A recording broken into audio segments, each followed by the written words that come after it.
Okay. Okay. So let's start. Uh, okay. So last week we discussed about second law of thermodynamics, right? So in that part we discussed what is Kelvin-Planck statement and what is Clausius statement, and then we did some theoretical thought experiment, whatever you can say, to show that they are equivalent, right?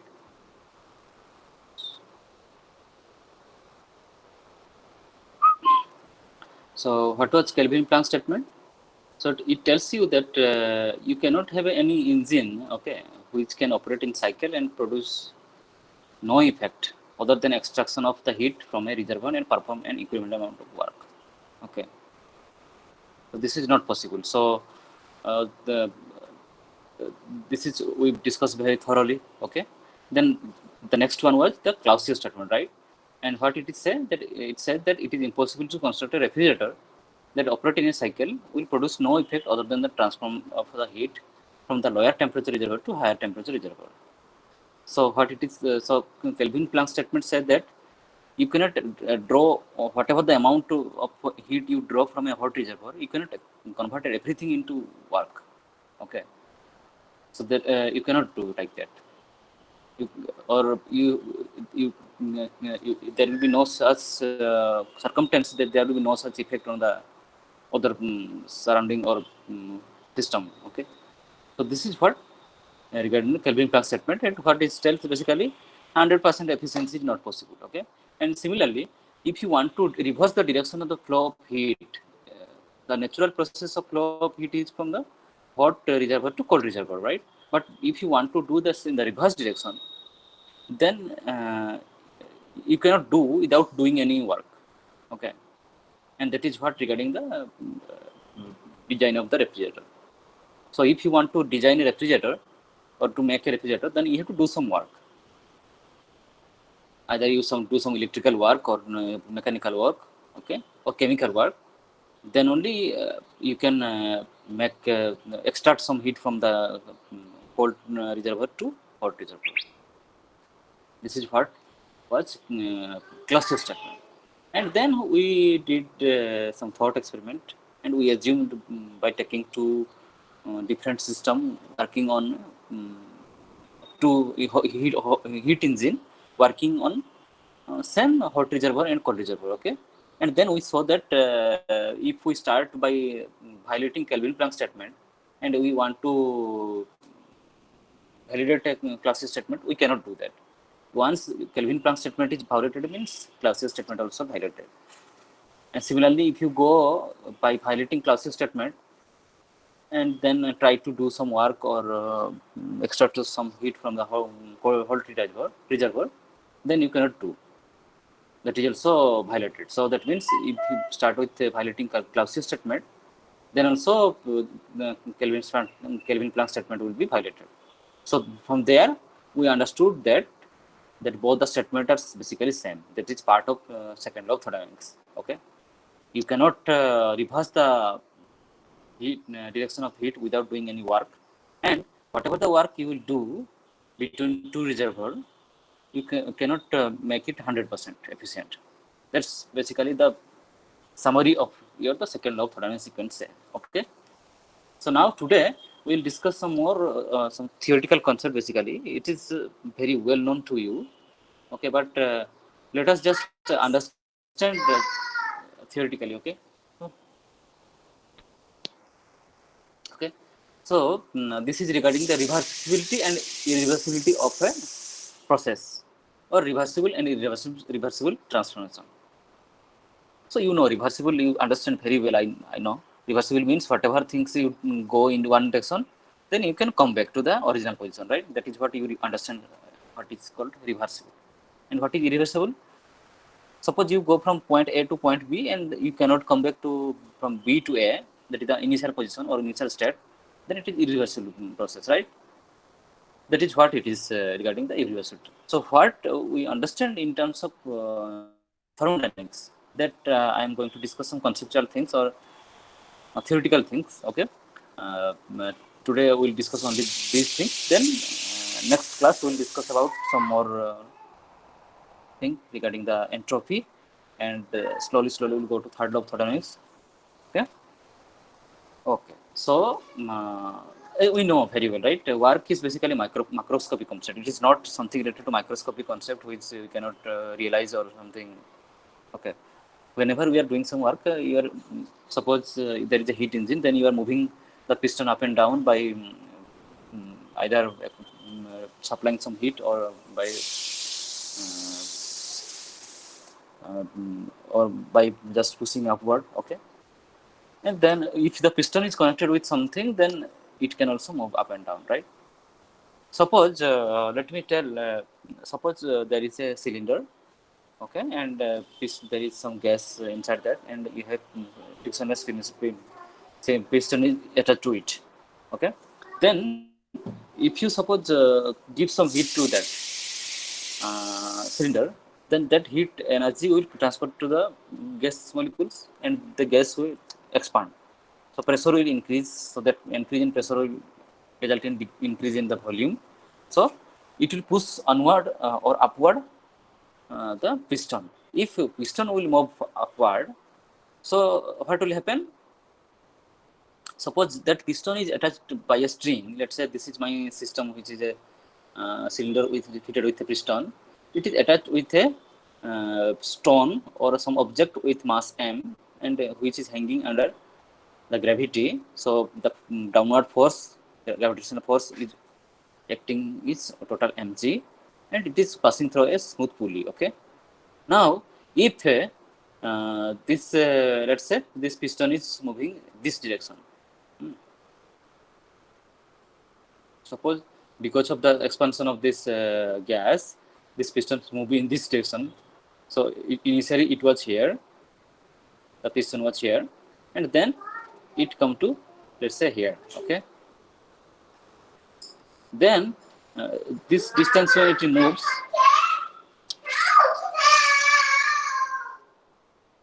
okay. So from here to, let's say, this is your initial position, and this is your final.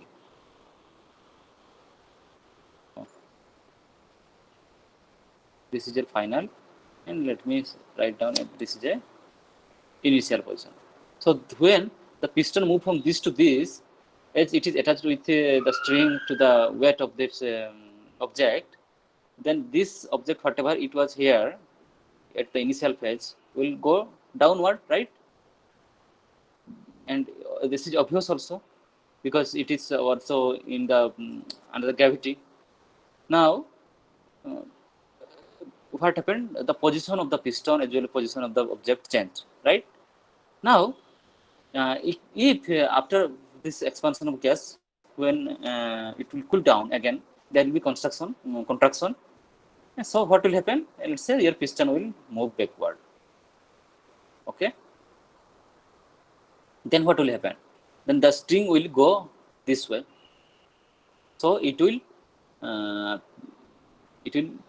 pull upward like this to its original position, wherever it was here, let's say. So it had to do some work against the gravity, right? So this is how it is you are using the energy of your whatever the heat energy we are getting here and converting into work. And that work is basically pulling or pushing object from a height or suppose if there is some spring is attached to it. Okay, suppose this string is attached to a spring. Then what will happen? When suppose this piston will move this direction, then this spring will expand, its length will increase.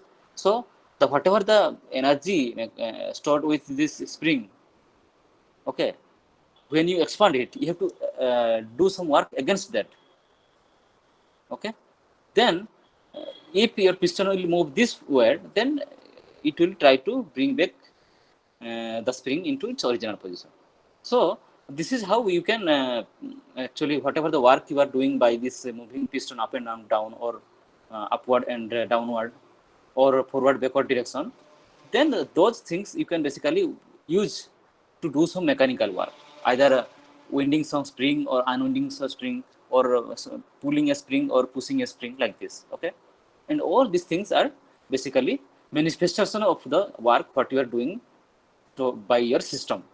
And let's suppose this system is working under some series of reservoir. Let's say this is a hot reservoir, then this is a cold reservoir 1, this is another cold reservoir 2, like this.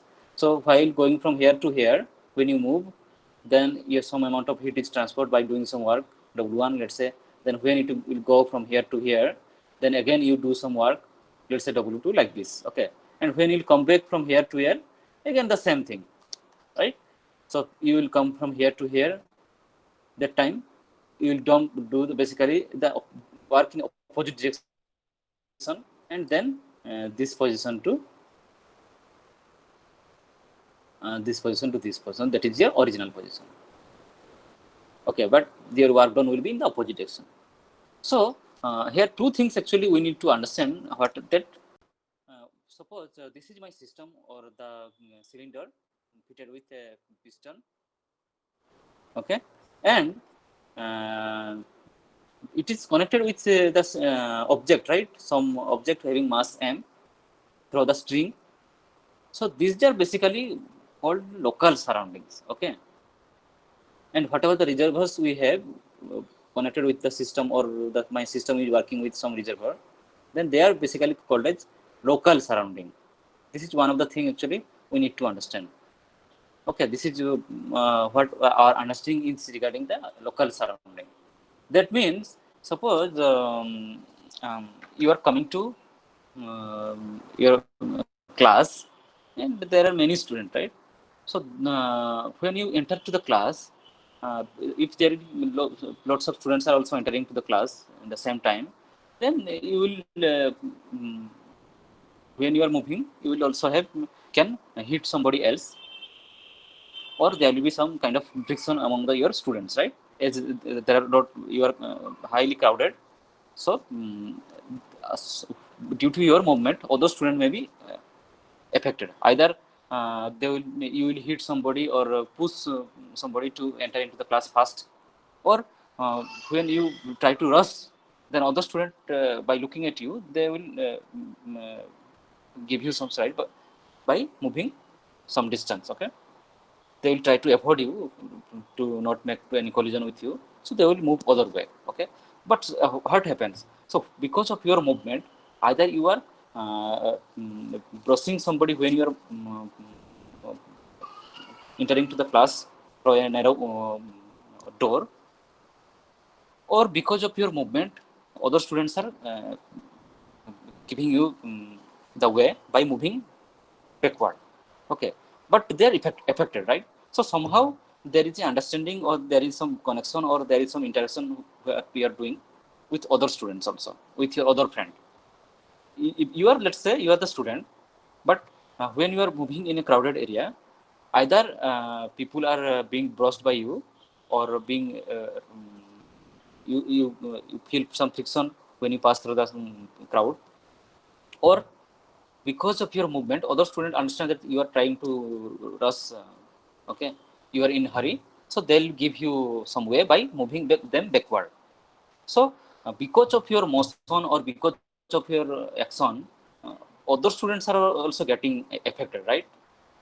So either they are connected with you, or they are somehow interacting with you.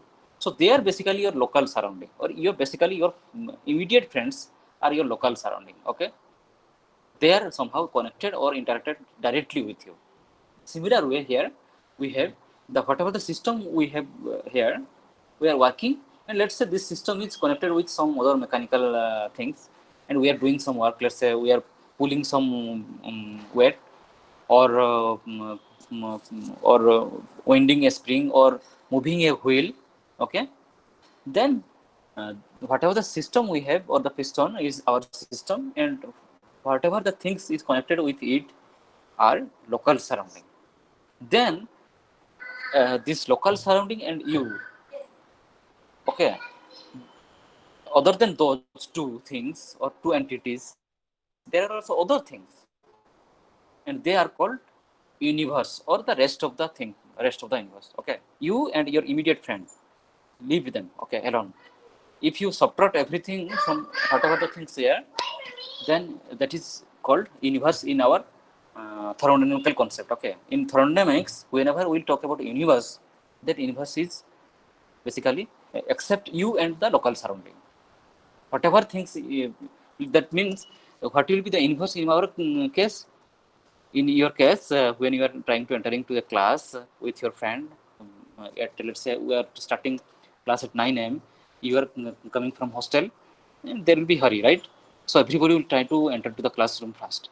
In that time, so you as a system and whatever the friends you immediate friends you have, the local surrounding, and rest of the things like your department, physics department, building is as it is, right?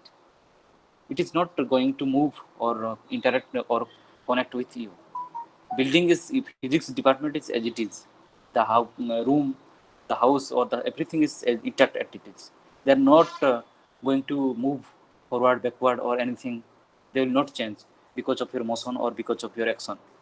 Even if you today, after 5 years, when you 4 years, you will pass out from this university, then also physics department will be there. Okay, so there is no change kind of things.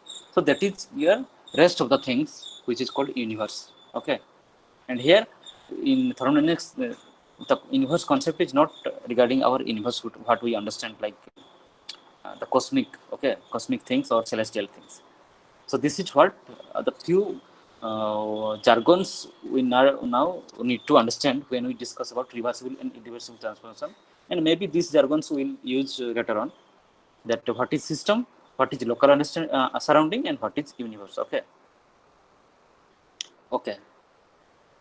So then, just to understand what is reversible and what is irreversible process, let me give you some example. Okay, suppose as I told you, I have a piston. Okay, or I have a system or a piston which is connected with.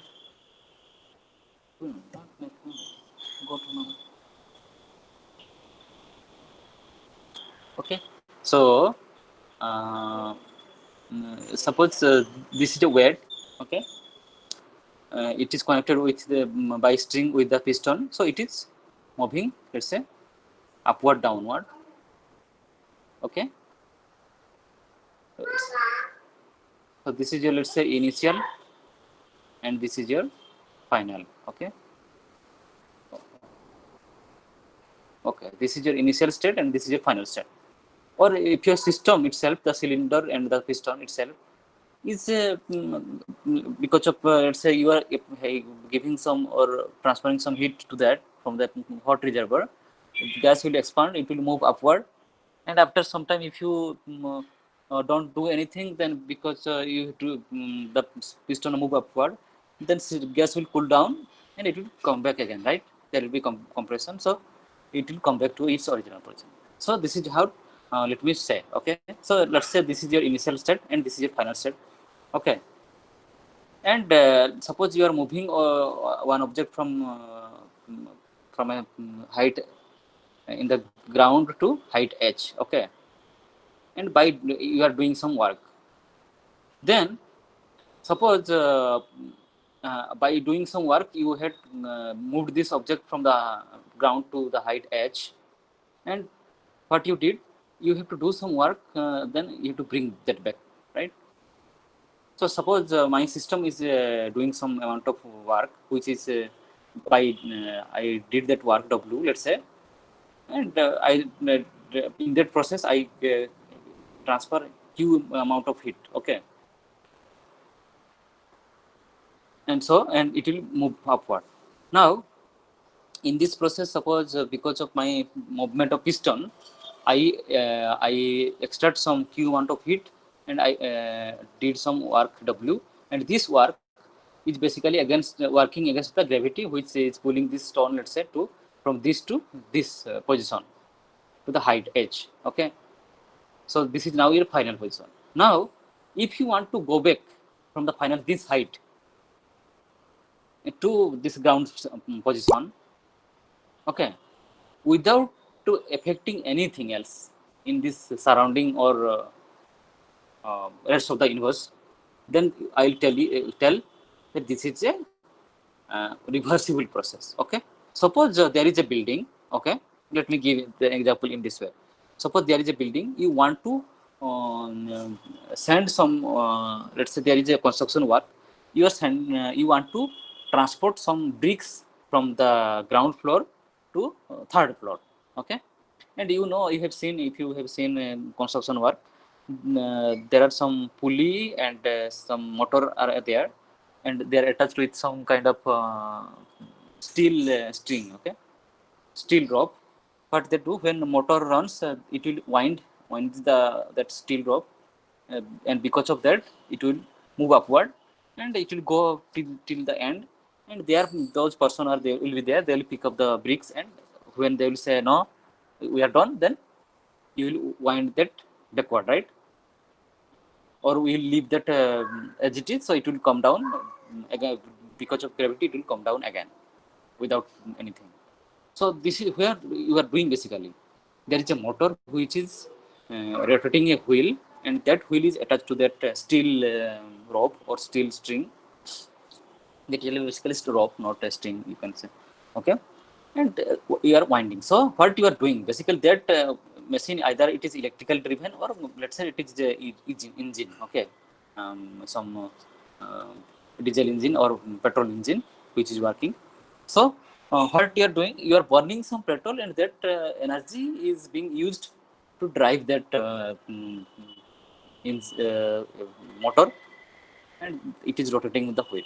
Now what you want to do, you want to whatever the energy you lost, or whatever the energy you expend to rotate that wheel, suppose you want to bring back everything to the original. Okay, what I'll do, I'll bring back that carrier which is carrying the bricks from the third floor to the ground floor, and I will unwind the wheel of that machine, which motor or the motor, in a reverse direction, and I want whatever the amount of work uh, I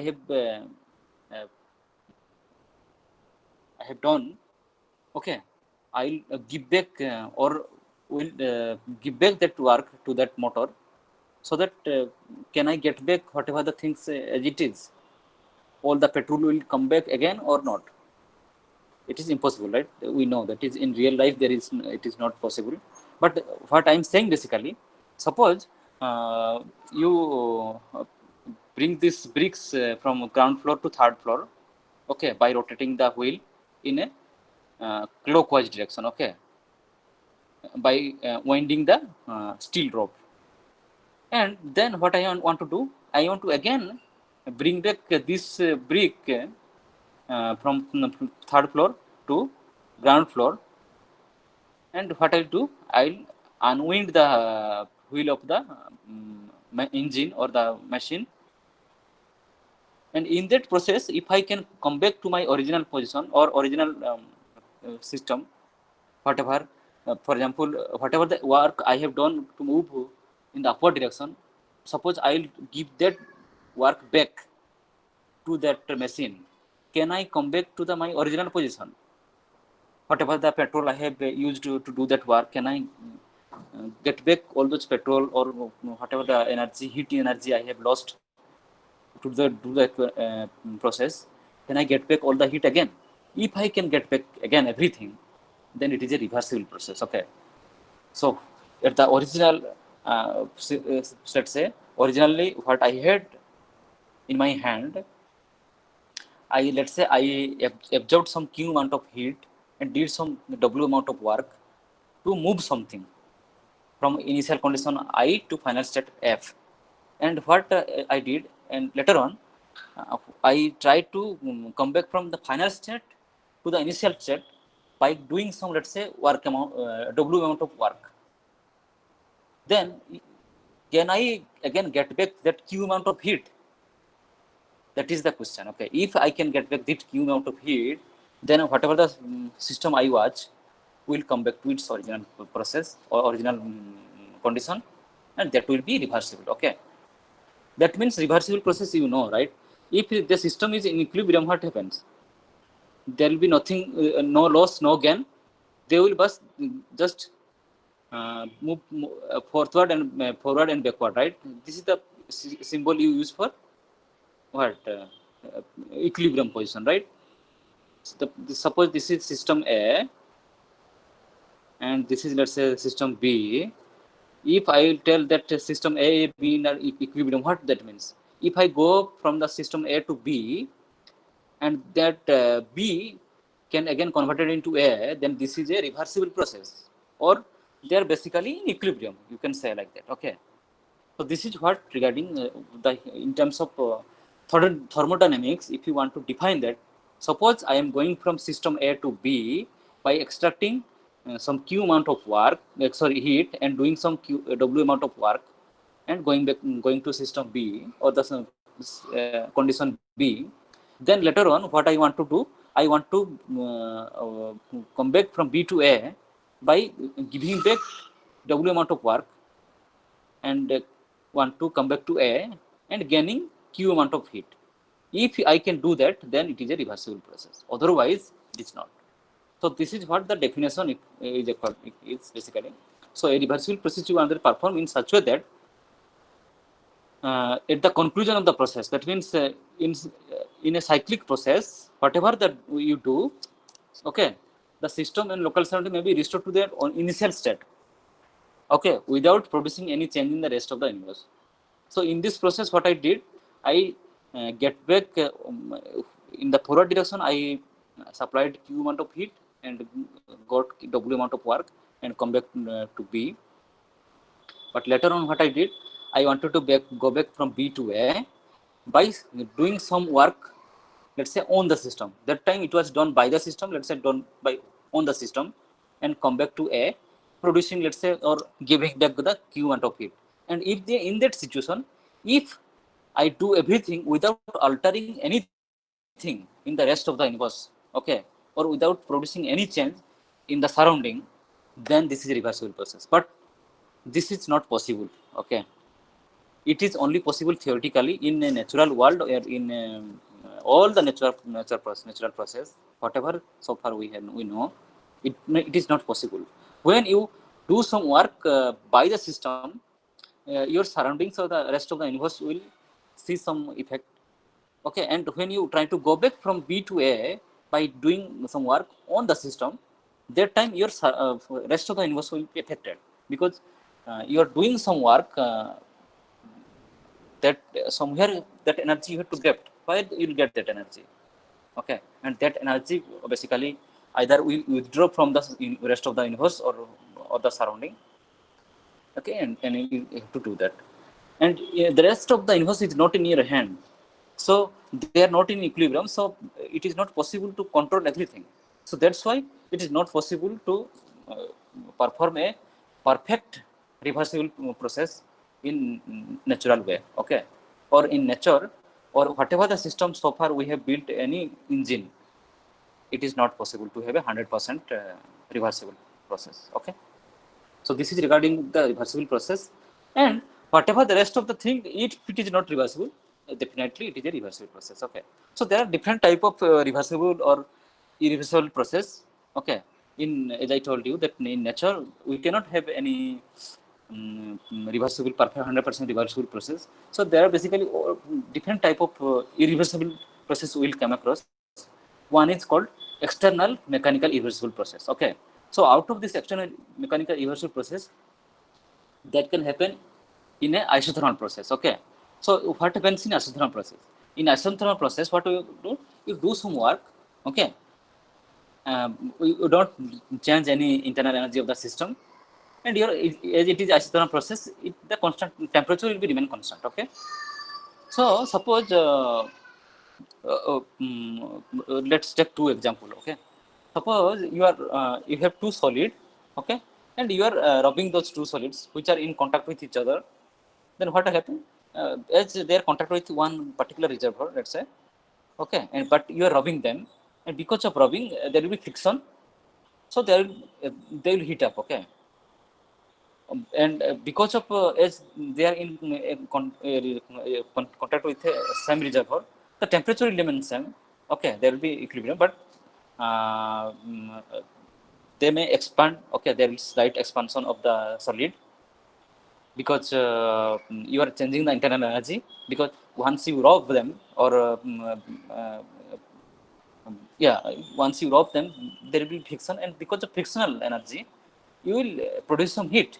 Okay, and that heat I'll tell you what happens. Okay, so if this solid may expand, or it may change, or the solid itself, because of friction, may uh, get will lose some material. Okay, so then what you want to do, you want to restore the system again. Let's say you rubbed to rubbing to solids. Okay, and because of the friction, you are getting some heat, the heat will be produced.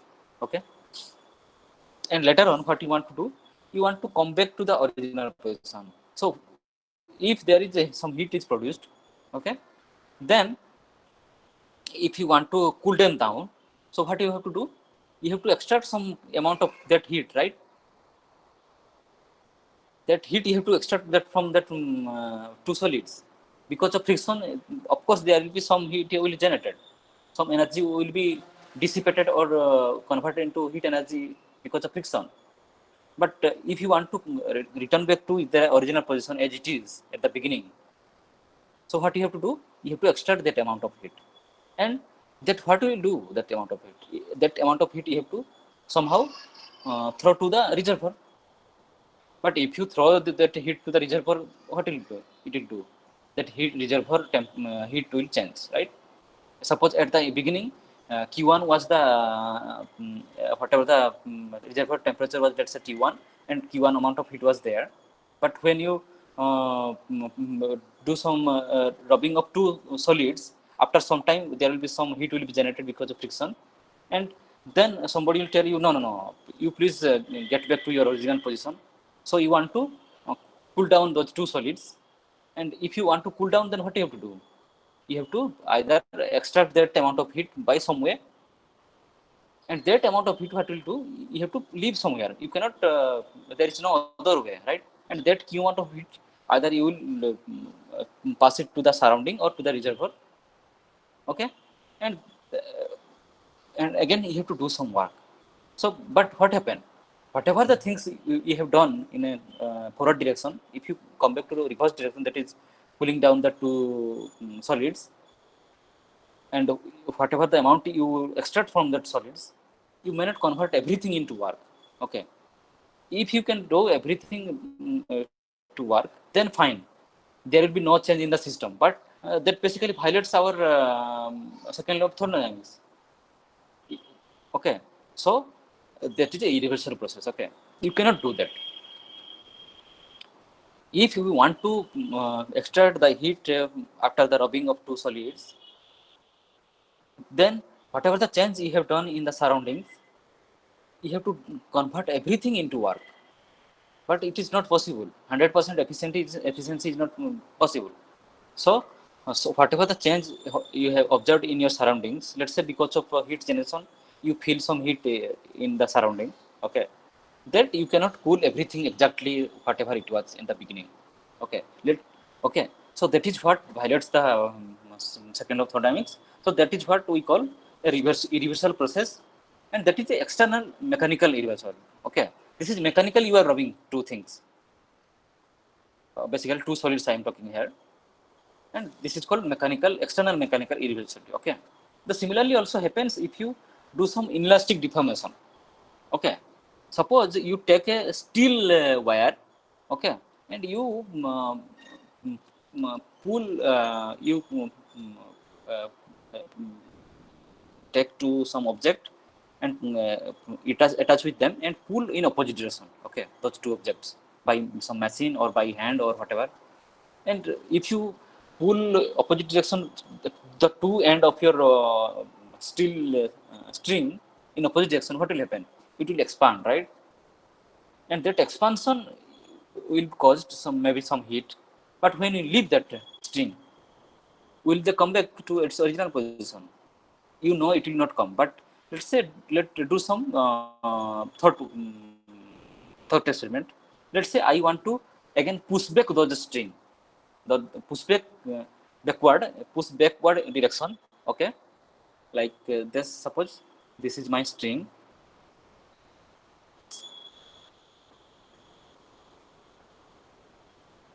Okay, and what I want to do, I want to first at the beginning, I want to pull opposite direction. So what happen? They will expand, right? So whatever the length it was, length will change, length will increase. But somebody will tell you, no, no, no, no, I want to get back the original string what it was. And you know that steel strings are basically, they don't come back to their original position. Okay, they are basically inelastic process. That is the inelastic process, so that will not come back. So but anyway, make a thought experiment, and let somebody will tell you that no, no, no, no, I want to come back to the original position by pushing backward. Okay, and whatever the heat I have, let's say by when I was pulling in both direction, let's say I had expended some q amount of heat and have done some W amount of work here. Okay, when I was pulling in opposite direction, pulling outward, then somebody will tell you, no, you do some that W amount of work, okay, to push back inward, and then can you get back to its original position? So that is also impossible, you know, right? You cannot get back, you cannot, by giving that amount of, let's say, work, you cannot convert everything into heat. Or if you supply, let's say, somebody will tell you it, if you want to supply some heat, let's say Q, and do that same amount of work, and to get back to your original position, you cannot bring that back to the string. And that heat, whatever heat, when you pull in opposition the steel, if you touch the steel string, you will feel heat, right? That heat will be produced when you pull opposite direction. That heat you cannot get back. So that heat is already dissipated to the surrounding, right? Or the rest of the universe. Here, which is not in your hand, you cannot bring back everything to again the same condition. So that is also a irreversible process. Okay. So this is one of the thing for the isothermal thing. Okay. The next also we call the adiabatic process. Okay. So this is also related to external mechanical irreversible process. So what in this case, what we actually do in adiabatic process, you know, heat will remain constant, but temperature will change because of change in the internal energy, right? So let's again take that two, let's say two liquids, okay, which are thermally insulated, but we are rubbing them. So there is no heat transfer, but if we shake them, so maybe they will rub with the wall. Let's say we have two thermally insulated liquid kept in two different flask or two different cylinder. Okay, but if we shake them, because of friction of the liquid in the wall, or suppose let me rub them. Okay, so because of friction, there will be some heat generated. But somebody, let's say, will say you, no, no, you after some time, once you shake them, there will be friction. Okay, then somebody will tell you that please go back to your original position. Whatever the liquid you taste, it will, if you shake them, so, they'll generate some heat, let's say, or temperature will change inside them. If you want to go back to the original position, then you have to, what you have to do? Some internal energy of that system has changed, or the liquid has changed. So what you have to do? You have to decrease that internal energy. Let's say because of shaking of the liquid, the internal energy of the molecules of that liquid change, right? And then that shaking you are doing. So because of that, they gain some energy. So their internal energy changed. Or say this change in internal energy du is positive. That is internal energy increased. Now, if I want to come back to the original position, whatever the still position of the liquid, okay, then what I want to do, if I want to do that, I have to decrease that whatever the internal energy is increased, okay, by extracting some amount of heat. And If I extract some the amount of heat, then I have to do some work, right? And can I do convert everything into work?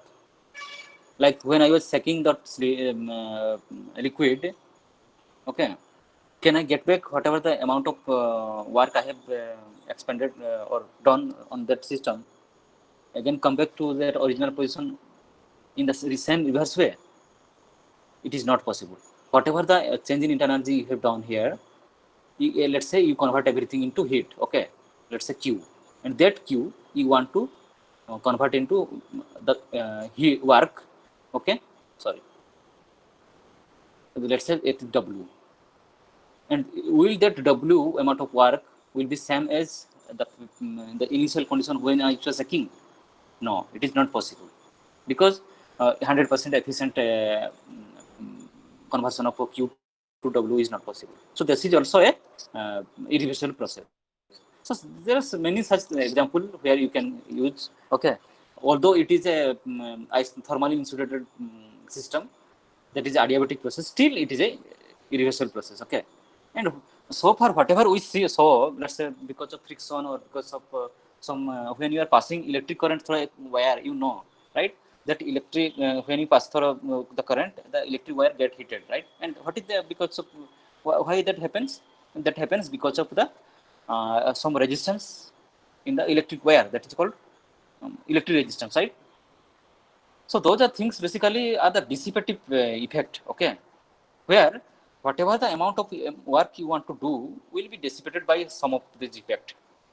Suppose Q amount of heat you are extracting from a reservoir, and you want to do W amount of work, but that W amount of work may not be exactly used to push or pull object. What happens that some W amount of work will always will get lost because of some dissipative effect. They are like friction or inelasticity or electric resistance or magnetic hysteresis. So if you have read this magnetic hysteresis, you know, when you magnetize and demagnetize a magnetic material, then you cannot you will lose some energy. Okay, that you know, I think hysteresis too, right? You can magnetize a paramagnetic material, okay, and then you can again come back to the and make it a ferromagnetic, and again when you remove the magnetic field, then you can come back to a paramagnetic material. But in this return process, you will lose some energy. Okay, that is called magnetic hysteresis loop. I think you have you know, if you reverse the direction of your magnetic field, or if you take away your magnetic field, then again it will become a simple iron or paramagnetic material. But in that process, actually what happens, you have seen that curve is not exactly coming to the same path or same way. There will be some amount of energy will be get lost in terms of heat. That is called, you know, I think you know, that is called magnetic hysteresis. Or I think you have read it. Okay, so these are basically dissipative effects we call. Okay, and all this thing, whatever doing with some mechanical work which involves dissipative effects, will always related to the external mechanical irreversibility. Okay, so this is what actually about the mechanical thing. So there are also other process which we know, that is internal mechanical irreversibility, external and internal thermal irreversibility, chemical irreversibility. All these things are basically other irreversible process. So internal irreversible process, like if you let's say suck some ideal gas by vacuum, okay, or you lose you just leave some ideal gas into a vacuum. So what happens, that ideal gas will expand. Okay, in the vacuum there is no any further friction in the air or surrounding, so it will expand freely. Okay, that is called free expansion. But what happens, although there is no interaction or no no what no barrier, but still if you want to come back to the original position, let's say whatever the let's say V is the volume, initial volume of the ideal gas, and you leave it to the vacuum. Okay, then what happens, that ideal gas, suppose it was inside a container. Now what you want to do, it was inside a container, and the volume of the whatever the gas was, let's say ideal gas B, then you made a hole, suppose, and this gas will leak and it is going to vacuum. There is no such air, okay, it is going to vacuum, so it will expand, okay, freely, and some volume will increase, right? Let's say it is Vf, okay. But if you want to again come back from this whatever the final volume to this original, then you have to, let's say, basically compress it, right? And if you want to compress, then whatever the amount of heat or work you have to do, you cannot do exactly same whatever you have uh, expanded here in the forward direction. So that is also impossible to reversible process. Okay. So similarly, when you snap a stretched wire, okay, suppose you stretch a wire and you cut it, then what happens? Uh, that also is not a reversible process, because once you cut it, then there will be some vibrational um, things will happen, and that energy will be lost. You cannot get it back. And similarly, also the soap film, when it collapses, suppose you blow a soap, okay, then a soap film bubble will be formed. But if you want to again come back to the original position, I don't think that there is a reversible process. What happens during the expansion, whatever the amount you have heat you have used to do some work, that amount of work you do also affecting the surrounding, let's say, okay, and that surroundings or the rest of the universe is being affected. But when you want to come back to the original solution, then you have to again get back that work, and once you and that work actually will affect your surrounding. So those are basically are in terms of internal mechanical reversibility. Okay. Similarly, external internal thermal reversibility are example like conduction of radiation of heat from a system to a cooler reservoir, or conduction of radiation of heat through a system from hotter reservoir to cooler one. Okay. So suppose you keep a tea cup hot tea cup in your drawing room. After some time, what happens? It radiates the heat, right? And it will cool down.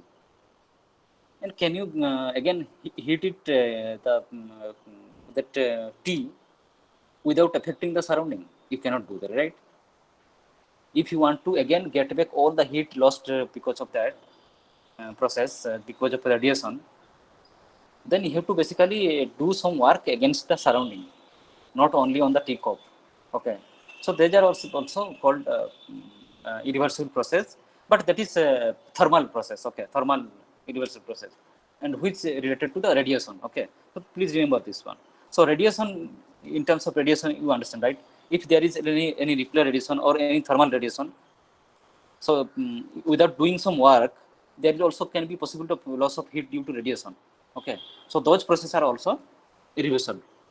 Similarly, chemical process. Okay.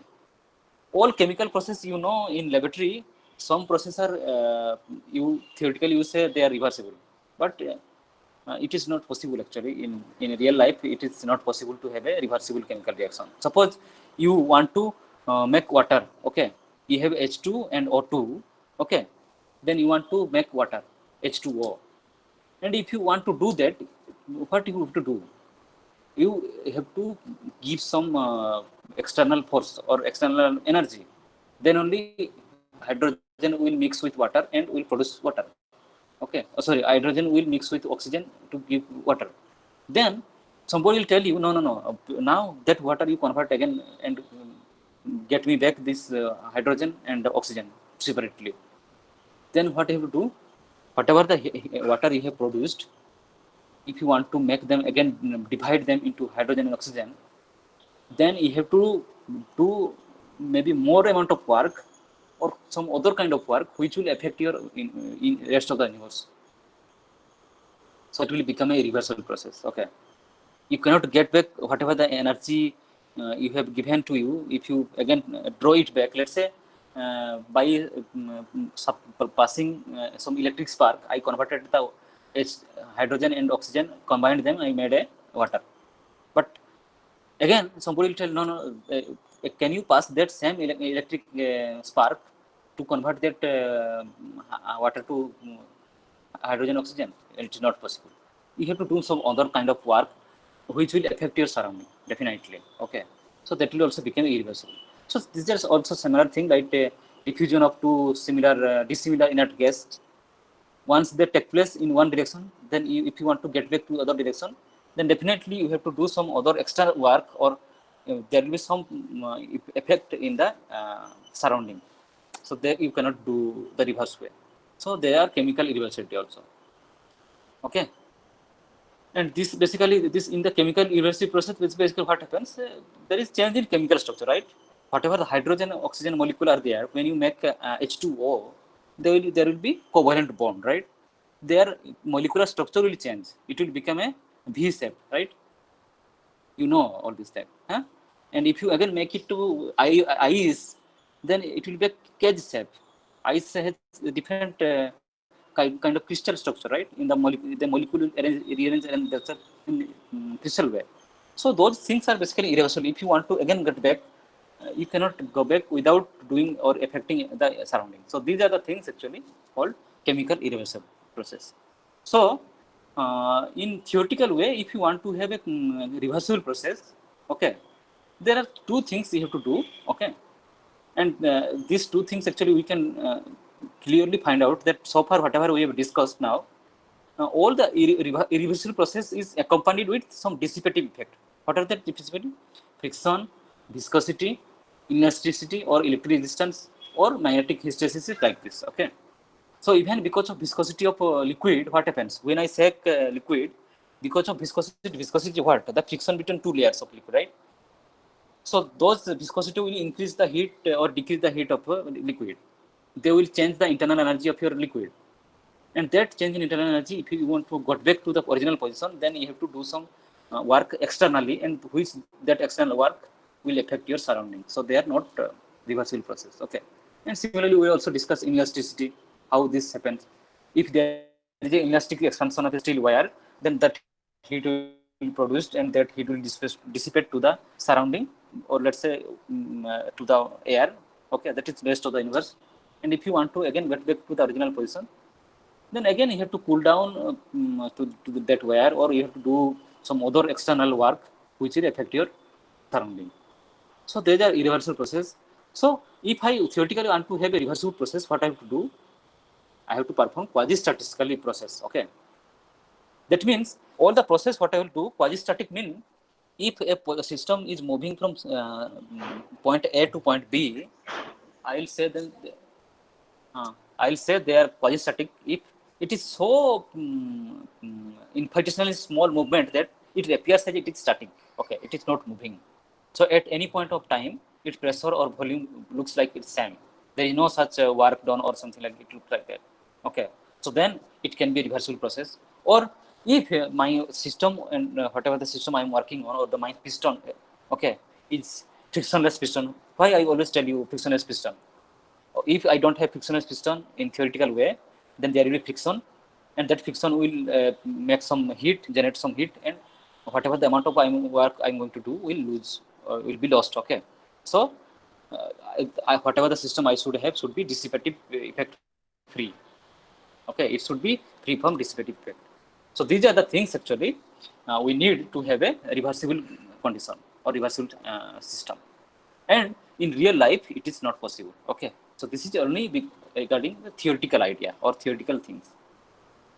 Okay, okay. So we are already now 10, so we'll stop now. Next week, actually, oh sorry, next class we'll discuss regarding entropy. In fact, I actually talk more about this. Okay, okay, we'll stop here today. Okay, so next class we'll talk about entropy. Maybe we'll discuss next class today. If any doubt or anything, we'll stop now. Please write down in the Google Class link. Okay.